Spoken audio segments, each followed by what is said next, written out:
yesterday we talked about self-care in your business. You can check that out up here. Today, I want to go a little bit deeper into one of the things I mentioned yesterday, which was should you host an event for your business, for your clients, for your vendor salesmen or vendors in general, or even for your own employees. One of the things that I have a lot of experience in is hosting different events.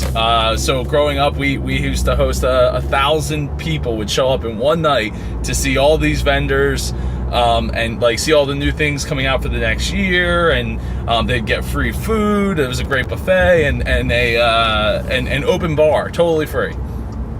So one of the things that I did was I've taken all that experience of helping, being around it growing up and helping put it on as I got older and all that.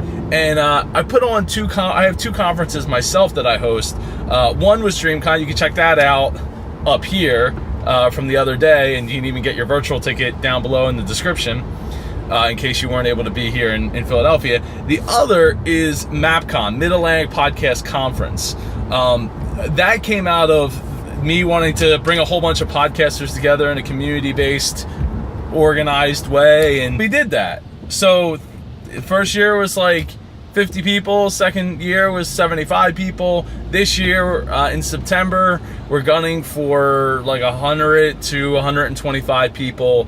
And I really think that we could do it. I think that we're on a good growth path, and it's a slow process, and especially since we don't have like crazy community here right in my backyard. I mean, there's definitely podcasters here in South Jersey, but like down in Florida where like Podfest US goes on, I mean that event, I mean they had tons of people, but they have meetups like every month or whatever, and there's like 60-70 people that just show up to the meetups.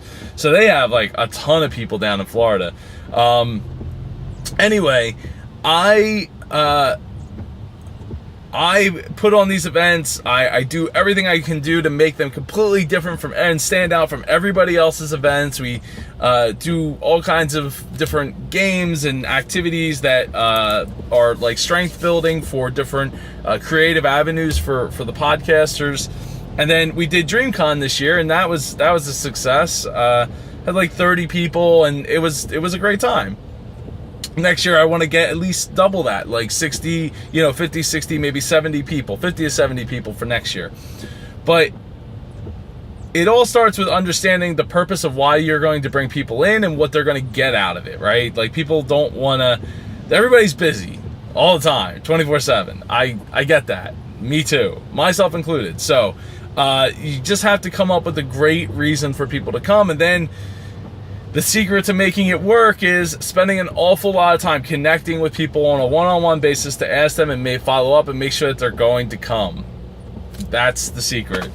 There's, but there's a ton of work that goes into it. I've had plenty of people reach out and ask me as far as like, oh, well, what does it look like? How do you do this? How do you figure out this? And what, like, the thing is I have a lot of different backgrounds, so I'm able to do all those things myself to a certain extent, from hosting to setting up the equipment to setting up the projector to audio to recording to video to photography. Like, I have some people that I work with, and I'm super grateful for those people that do work with me, but at the end of the day, like, I'm able to fill any of those roles that are needed to make it work.